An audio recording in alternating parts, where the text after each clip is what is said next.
यस्यानन्दतरङ्गशीकरसमा स्वादेन देवः समे आनन्दाब्धिविगाहनं विदधते लोकाश्च मोदान्विताः। सत्ये सहसै सद्गुरुर्विजयते कारुण्यलीलाधरो हंसानां निजलोकदः सुखकरो बोधेन्दुरत्नाकरः।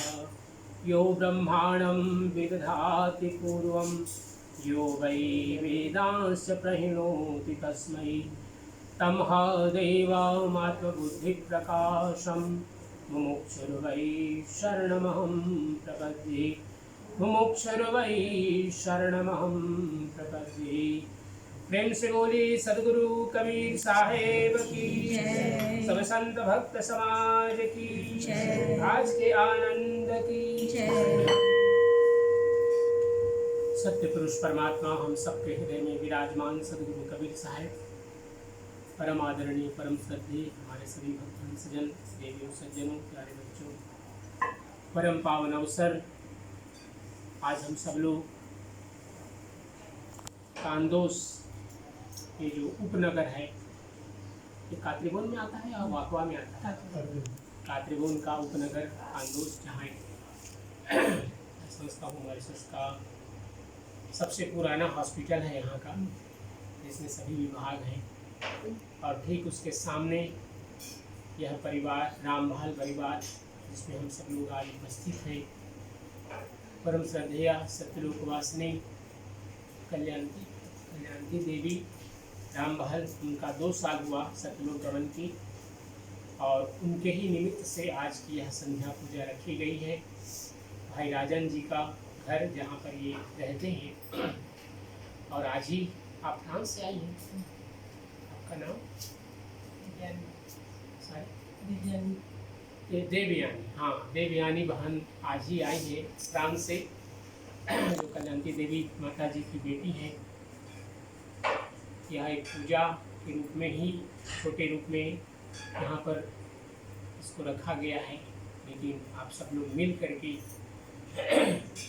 संध्या पूजन, उसके बाद 5 भजन हमने कोशिश किया, सद्गुरु कबीर साहब के बताए हुए 5 भजन, और इसके बाद एक छोटा सा प्रवचन, इसके बाद आरती होगी, और सबके लिए महाप्रसाद की व्यवस्था राजन बहन देवयानी की ओर से किया गया है।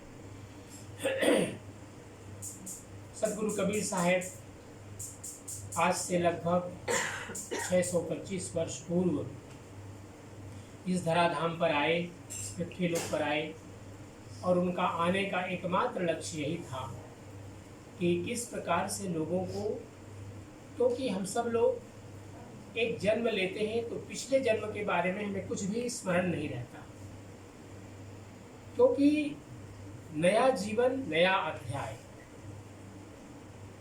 और इसके बाद मृत्यु के बाद भी कोई लौट कर नहीं बताता कि उसके साथ क्या बीता है। जो कुछ हम सब लोगों को जानकारी होती है कि मृत्यु के बाद क्या होता है और जन्म के पहले क्या हुआ, केवल धर्म ग्रंथों के आधार पर, गुरुजनों के प्रवचनों के आधार पर भी हम सब लोग जो कुछ भी जान पाते हैं।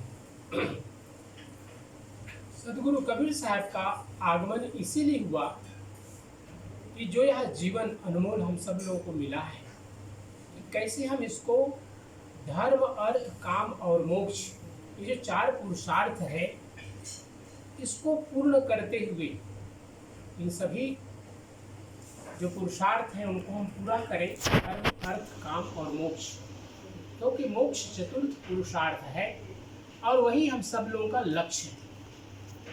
जीवन का अर्थ यह नहीं है कि हम केवल दिन रात अध्यात्म की बात करें, अध्यात्म का चिंतन करें, नहीं, क्योंकि जीवन में बहुत से हमारे कर्तव्य हैं, जिम्मेदारियां हैं, उन सब को हमें पूर्ण करना है, स्वयं के लिए, परिवार के लिए, समाज के लिए, देश के लिए, विश्व के लिए।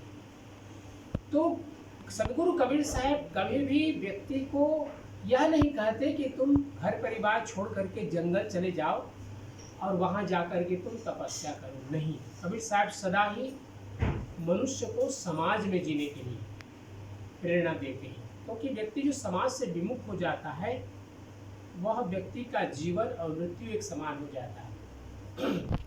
क्योंकि जो हम कर्तव्य हमें मिला है, अगर हम उससे भाग रहे हैं, उसको हम छोड़ रहे हैं, उसके हम कर्तव्यों की पूर्ति नहीं कर रहे हैं, इसका अर्थ यह हुआ कि हम धर्म, अर्थ और काम, ये तीन पुरुषार्थ हैं, इनको हम पूर्ण नहीं कर रहे हैं, केवल मोक्ष के मार्ग में लगे हैं। तो यह मार्ग अधूरा है, क्योंकि मनुष्य एक सदा बहुत ही बहुमूल्य प्राणी क्यों कहा गया? क्योंकि परमात्मा ने मनुष्य को देवताओं के तुल्य बनाया। क्योंकि मनुष्य साइंस के माध्यम से, विज्ञान के माध्यम से रिसर्च करता है, अनेक अनेक प्रकार के वैज्ञानिक आविष्कार करता है। हम सब जानते हैं आज इंटरनेट के माध्यम से पूरा विश्व एक छोटा सा गांव बन गया है, जिसके बारे में हम सब लोग जानते हैं। अभी अमेरिका के बारे में जानना है, वहाँ का आप किसी न्यूज़पेपर का इंटरनेट पर आप जाएं और वहाँ के सारी आपकी जो जानकारी मिल जाएगी।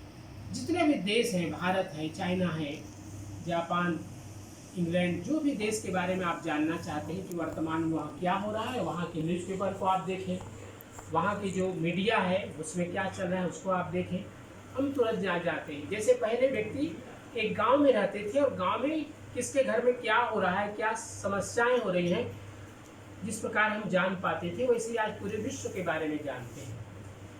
लेकिन जानकारी होना, न्यूज के बारे में जानकारी होना एक है ज्ञान और एक है जानकारी, दोनों में बहुत ही अंतर है। जानकारी का हमारे जीवन में बहुत मूल्य नहीं है। हाँ ठीक है, हम समाचारों के माध्यम से जानकारियाँ इकट्ठे करते हैं और उसके अनुसार हमें एक बचाव करने का, जैसे हमें मेटेओ के माध्यम से मौसम विभाग के अनुसार से हमें पता चला कि कल एक भारी वर्षा होने वाली, तो प्रिकॉशन लेते हैं, हम उसके बारे में आत्मरक्षा करते हैं।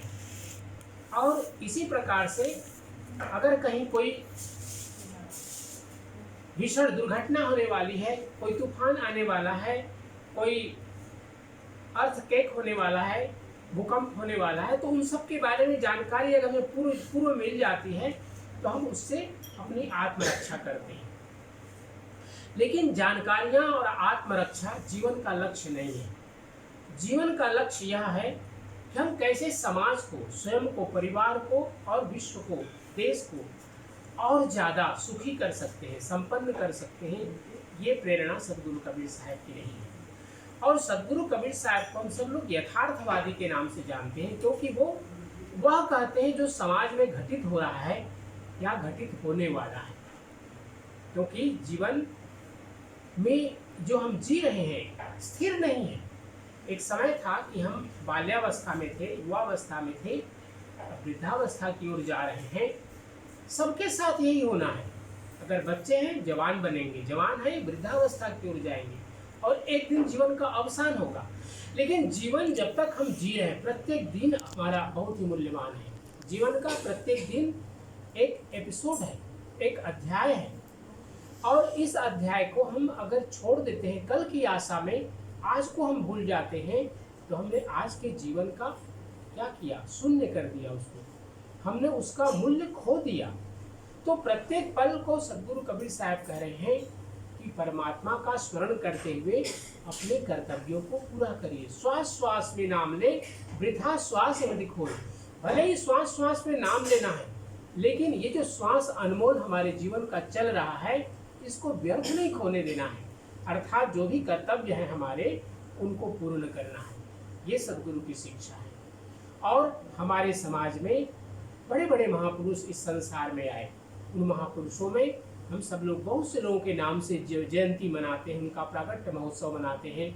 ऐसे ही सदगुरु कबीर साहब का भी आगमन 625 वर्ष पूर्व हुआ और उनका भी यही कहना था कि हम अपने जीवन में ये जो सर्वप्रथम बताया गया पुरुषार्थों में धर्म का आचरण, धर्म का आचरण केवल यह नहीं है कि हम प्रातः उठें, स्नान ध्यान करके और आरती करें, कोई पाठ करें धर्म ग्रंथ का। ये तो खैर है, थोड़ी देर के लिए कर सकते हैं, लेकिन धर्म से हमारा वो सभी कर्तव्य आते हैं। क्योंकि धर्म जो शब्द बना है, धर्म का जो अर्थ है, धृ धारणे धातु से इस धर्म शब्द की निष्पत्ति होती है और इसका अर्थ होता है धारण करना। तो जीवन का धारण करना, समाज का धारण करना, ये सभी हमारे धर्म के अंतर्गत आते हैं। अगर आपने किसी को सहयोग किया, किसी के लिए आपने कुछ उसकी आवश्यकताएं, उसकी पूर्ति आपने की, तो अभी आपने धर्म का कार्य किया। कोई भूखा व्यक्ति है, किसी को धन की आवश्यकता है, किसी को सहयोग की आवश्यकता है, शारीरिक सहयोग की आवश्यकता है, किसी को बौद्धिक सहयोग की आवश्यकता है, यदि आपने किया तो वह भी एक प्रकार का धर्म है। क्योंकि धर्म का अर्थ ही होता है धृति, क्षमा, दमोस्तेयम, शौच, इंद्रिय निग्रह। ये सभी के सभी जो 10 लक्षण मनुस्मृति में गिनाए गए, उसका जो लक्ष्य है वो यही है कि हम अपने जीवन में धर्म का आचरण को संकुचित न करके उसका पूरा विस्तार है। विस्तार इस अर्थ में क्योंकि धर्म का बहुत ही व्यापक अर्थ है, बहुत ही विशाल अर्थ है। उसको केवल पूजा पाठ से सीमित न करें। पूजा पाठ मात्र करना ही धर्म नहीं है, बल्कि हर प्रकार के, एक व्यक्ति किसान का काम करता है, खेत में काम करता है, वह भी धर्म का कार्य करता है। अगर हम बैठ करके यहाँ पर सत्संग भजन कर रहे हैं, ये तो धर्म का ही है कार्य। लेकिन अगर कोई हॉस्पिटल में सेवा दे रहा है तो वो भी धर्म का कार्य कर रहा है। कोई भोजन पका रहे हैं, वो भी धर्म का कार्य कर रहे हैं। आप कहीं जाते हैं, भोजन परोसते हैं, वहीं पर आप जाके सफाई आदि के कार्य में आप सहयोग करते हैं, ये सभी धर्म के अंग हैं। क्योंकि धर्म बहुत छोटा नहीं है, बहुत ही व्यापक अर्थ लिए हुए धर्म का विस्तार है। और इसके बाद आता है धर्म के बाद अर्थ। अर्थ का हम केवल समझते हैं रुपया पैसे, ठीक है, रुपया पैसा तो अर्थ है ही है, चाहे वो किसी भी रूप में हो, डॉलर में हो, पाउंड में हो, दिनार में हो या रुपया में हो, सभी के सभी एक, या गोल्ड हो आपका, या चांदी आपके पास में है किसी प्रकार का, आपके पास में दूसरे, ये सभी अर्थ के रूप में। चाहे आपके पास में धन संपत्ति है, घर है, गाड़ी है, जो भी आपके शरीर में आभूषण है, सभी के सभी धन है। लेकिन सबसे बड़ा धन क्या है? आत्मधन है। आत्मधन, जिसको हम आत्मधन कहते हैं, ये सबसे बड़ा धन है। तो धर्म से हम क्या करें? आत्मधन को प्राप्त करें, अर्थात स्वयं को जाने कि यह जीवन हमें जो प्राप्त हुआ है कि केवल खाने पीने सोने के लिए तो मिला ही है, लेकिन साथ साथ इसके माध्यम से हम और क्या कर सकते हैं समाज के लिए। इसके लिए हमें धन का सदुपयोग करना चाहिए। ये सदगुरु कबीर साहब प्रेरणा देते हैं कि धर्म के साथ साथ जो अर्थ हमें प्राप्त करते हैं, हम धन कमाते हैं, उसका हम कैसे सदुपयोग करें, इसके बारे में सदगुरु कबीर साहब हमें बताते हैं। धर्म, अर्थ, और इसके बाद है कामनाएं, डिजायर्स, हमारी जो इच्छाएं हैं। क्योंकि इच्छाएं कभी सीमित नहीं होती, अनंत होती हैं। व्यक्ति का शरीर बूढ़ा हो जाता है, लेकिन मन की इच्छाएं कभी बूढ़ी नहीं होती। मन हमारा सदा जवान रहता है और हम भागते हैं उस ओर जहां हमारी इंद्रियों को सुख मिलता है। सदगुरु कबीर साहब ने बार बार इसलिए कहा, ये जो शरीर है, शरीर के साथ जुड़े हुए हमारी इंद्रियां हैं, और इंद्रियों के साथ जुड़ा हुआ मन और बुद्धि और विवेक। मन, बुद्धि और विवेक, ये 3 महा हमें गुण दिया परमात्मा ने। एक ऐसा चीज जिसके माध्यम से हम अपने शरीर के ज्ञानेंद्रियों और कर्मेंद्रियों का उपयोग करते हैं। क्योंकि 3 विभाग हमें दिया गया, मन, वचन और कर्म। मन क्या है? जिससे हम चिंतन करते हैं, मनन करते हैं, वह है मन, माइंड। और वचन, वाणी, जो इसे हम बोल रहे हैं और आप सुन रहे हैं, क्योंकि एक दूसरे का पर्याय है। केवल हम बोलते हैं, कोई सुनने वाला ना हो तो बोलना व्यर्थ हो जाएगा। कोई व्यक्ति किसी चीज को रिकॉर्ड कर देते हैं कि बाद में भी भविष्य में कोई उसको सुन सके। जैसे अभी आप वीडियो कर रहे थे, तो वो अगर हम अपलोड करते हैं यूट्यूब पर, तो दूसरे लोग भी उसको सुन सकेंगे, देख सकेंगे कि अपने वैचारिक माध्यम से हम क्या कहना चाहते हैं। तो मन के बाद है वचन, और उसके बाद हमारे कर्मेंद्रियां और ज्ञानेंद्रियां, जिनके माध्यम से हम कर्म करते हैं। आप सब लोग अपने गाड़ी से या कोई पैदल यहाँ तक आए, बैठे हैं, सत्संग सुन रहे हैं, और अभी भजन आपने किया, संध्या पाठ किए, कहीं महाप्रसाद लेंगे, फिर अपने अपने घर जाएंगे। और जो रात्रि के कार्य है करने के बाद कल से पुनः काम पर आप लग जाएंगे। नौकरी करने वाले नौकरी पर जाएंगे, व्यापार करने वाले व्यापार में, जो घर के काम करते हैं घर के काम में। तो ये जो हमारा शरीर के साथ जुड़ा हुआ ये 3 चीजें हैं, मन, वचन और कर्म, ये हमें बहुत ही अनमोल परमात्मा ने दिया कि हम इसका सदुपयोग करें और सदा अपने विवेक को जागृत करें, कि हम अपने विवेक के माध्यम से मन और बुद्धि के द्वारा जो निर्णय लिया जा रहा है उसको हम कैसे कार्यान्वयन करें, हम उसको कैसे प्रैक्टिकली अपने लाइफ में उतारें, इसका ध्यान हमें सदा रखना है। ये सदगुरु कबीर साहब की प्रेरणा है। तो आज आप सब लोग यहाँ पर आए हैं माता कल्याणी देवी, माता रामबहाल जी के इस संध्या पूजन में भाई राजन जी, बहन देवयानी जी, और ये पूजा का जो सूत्रधार है वो हमारी बहन पूर्णिमा जी हैं, पूर्णिमा मघू जी, और उनके साथ उनके सब परिवार, आप सब जितने परिवार लोग यहाँ पर आए हैं, आप सब लोग इस कार्य में सहयोग किए हैं। कोई महाप्रसाद बनाए, कोई प्रसाद बनाए, कोई मिठाई बनाए, और अनेक अनेक प्रकार की सामग्रियों को सब आप लोगों ने एकत्रित किया है। परमात्मा आप सबके जीवन में सुख करें, मंगल दें, और माता जी का आशीर्वाद आप सबको प्राप्त हो कि आप सब भी अपने जीवन की जो शुभ कल्याणमय इच्छाएं हैं उसको पूर्ण करें। और अंत में आइए साहब के पावन नाम का संकीर्तन करते हैं, और उसके बाद आरती के लिए हम सब लोग खड़े होंगे।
आज की आनंद की जय। 3 बार बंदगी करेंगे। सारे बंदगी, सारे बंदगी, सारे बंदगी।